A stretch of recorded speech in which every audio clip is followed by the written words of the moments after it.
நம்முடைய இரட்சகராகிய இயேசுவின் நாமத்தில் இந்த பழைய வருடத்தை நாம் முடித்து கொண்டு புது வருடத்திற்குள் நுழைய போகும் இந்த கடைசி நாளில் கர்த்தருக்கு ஸ்தோத்திரம் செலுத்தும் வண்ணமாக கர்த்தருக்கு ஸ்தோத்திரம் என்று இந்த நாளை நாம் சொல்லி ஆரம்பிப்போம். சங்கீதம் 72 அதிகாரம் 18 மற்றும் 19 வசனங்கள்.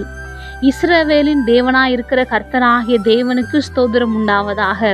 அவரே அதிசயங்களை செய்கிறவர். அவருடைய மகிமை பொருந்திய நாமத்துக்கு என்றென்றைக்கும் ஸ்தோத்திரம் உண்டாவதாக.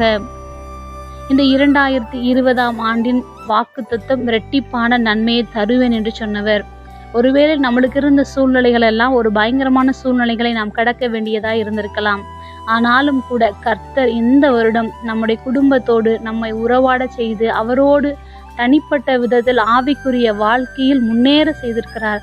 அதற்காக தேவாதி தேவனுக்கு நாம் ஸ்தோத்திரம் செலுத்துவோம். அவருடைய பரிசுத்த ஸ்தலங்களிலிருந்து தம்முடைய ஜனமாகிய நமக்கு பலனையும் சத்துவத்தையும் கொடுத்தவர்.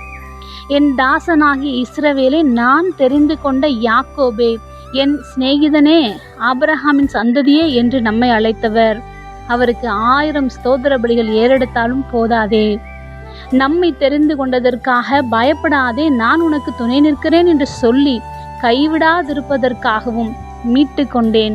உன்னை பேர் சொல்லி அழைத்தேன். நீ என்னுடையவன் என்னுடையவள் என்று நம்மை பார்த்து சொன்னவர் சொன்னபடியே செய்து வருகின்ற நல்லவரை நன்றியோடு துதிப்போம்.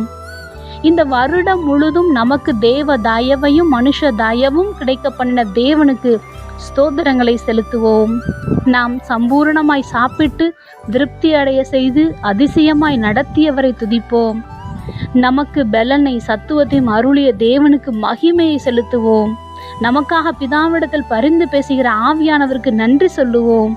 நமக்கு எதிராகவும் விரோதமாகவும் எழும்பின மனிதர்கள் சூழ்நிலைகளிலிருந்து சத்துருக்களின் கையில் ஒப்புக்கொடாமல் நம்மை பாதுகாத்து நமக்காக வைராக்கியம் பாராட்டுகிற கர்த்தாதி கர்த்தரை, ராஜாதி ராஜாவை, தேவாதி தேவனை முழு இருதயத்தோடு நன்றி சொல்லி மனதார மகிமைப்படுத்துவோம்.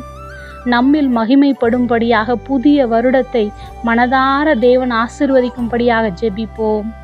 ஜெபம். அன்பின் பரம தகப்பனை, எப்பொழுதும் எங்களோடு கூட இருக்கிறவரே, இந்த வருடம் முழுதும் எங்களோடு கூட இருந்து எங்களுக்கு ஆசீர்வாதங்களை கொடுத்த உம்முடைய கிருபைக்காக நன்றி செலுத்துகிறோம்.